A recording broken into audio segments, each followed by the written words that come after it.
If there are people who have predetermined thoughts that controls with the Wii Remote are good for beginners but not good for the deeper game players, I would really like those people to try out the new Zelda game. That's right.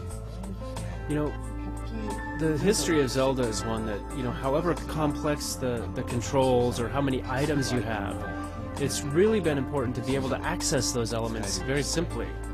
You know, this goes back to the N64 era, you know, where we assigned, you know, different items to each of the 4 face buttons.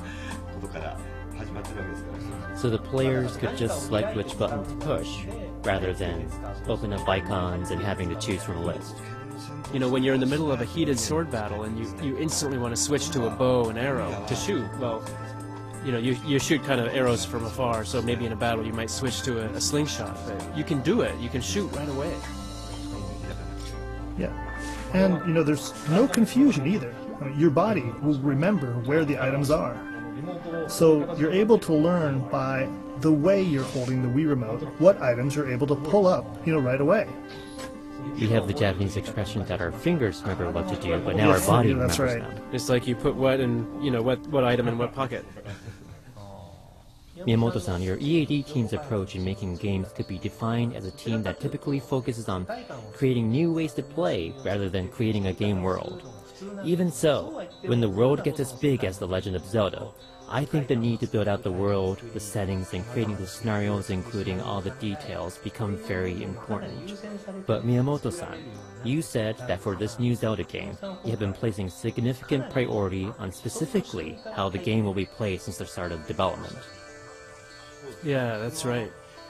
Yeah, as we're making Zelda, you know, I continue to discuss with Aonuma-san and the team as to why and what makes Zelda so much fun. We talk a lot about what is that flavor of Zelda. You know, I think there's a sense of realism of being the land of Hyrule, but I think that realism comes from the characters and the details of the scene. You know, you need a sense that you're actually doing these actions, that you're in that world. So, in that sense, pushing a huge block is actually kind of absurd. You know, I don't think anybody wants to see a young man pushing giant blocks with graphics that are better than that of the GameCube. There is no way someone could push an object bigger than him that's most likely made out of stone. You know, and it's not like it's comedic. He's got a serious look on his face when he's doing it. But that's fun when you actually play it. It's because there's some sense of experience. You feel it. You feel it. Word has been out that we've been working on the next Zelda game for a while, and now that it's been officially announced, and we were able to explain the controls, what you can do, and the world it takes place in,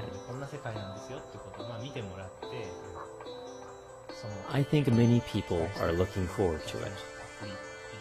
Do you have anything that you would like to say to them? Well, you know, I've been talking about this with Miyamoto-san, and we've been throwing around the phrase, you know, back to basics, as we were asking each other what core elements made the Legend of Zelda games fun. By pursuing why Zelda games are fun, you boil it down and make it denser. That's what this new game is about, right? Yes, that's right. Yeah, and that's why we need all the things like story and world design, and as we, you know, pull these things together, we add more and more to make sure people can, you know, fully enjoy the game. I feel the process is working. I feel it firsthand that things are coming together nicely. As you start playing and enjoying the game, all these elements will, you know, gradually fill up your experience. And I think that's what it's going to feel like, you know, when you play. And, you know, that's what I want people to enjoy when they're playing the game.